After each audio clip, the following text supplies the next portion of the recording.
Alright, so we all know the problem.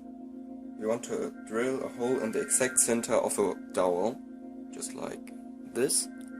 But as we all know, just eyeballing it doesn't normally work. It just results in things like this.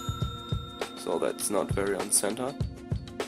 And I've got a little trick for that. So you just take your dowel, which you want to drill your hole in, lay it flat onto the ground, then take a very thin piece of wood, mine is 4mm, then take your pencil, lay it also flat onto the piece of wood, hold it down so that it doesn't move, and then just run the piece of dowel over the tip of the pencil and then rotate it just a little bit after every pass. So now that looks a little messy, as you can see, but when we do that like 10 times or something like that, a little circle starts to crystallize out.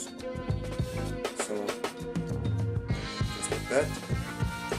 Now you've got the exact center of the dowel marked with a pencil, and then you can just maybe mark it with a center punch like that.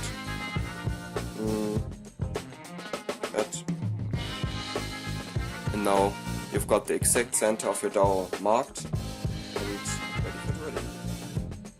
Alright, so here's a close-up of this process.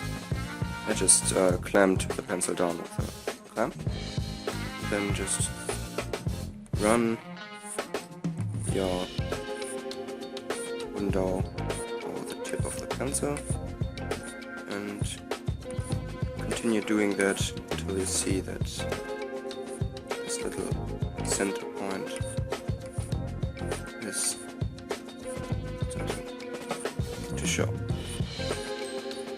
Alright. So you see that it's the exact center point, and then just like I did before, you can use a center punch or maybe even a nail or some scissors or like everything sharp to mark this hole so that your drill bit doesn't slip down. Now that is pretty much in the center of the dowel. Thanks for watching and have a great day. Now another bonus tip. If your pencil gets very blunt like this, you can just use the bevel sander if you've got one and just run and turn it. Now that is a very, very sharp tip.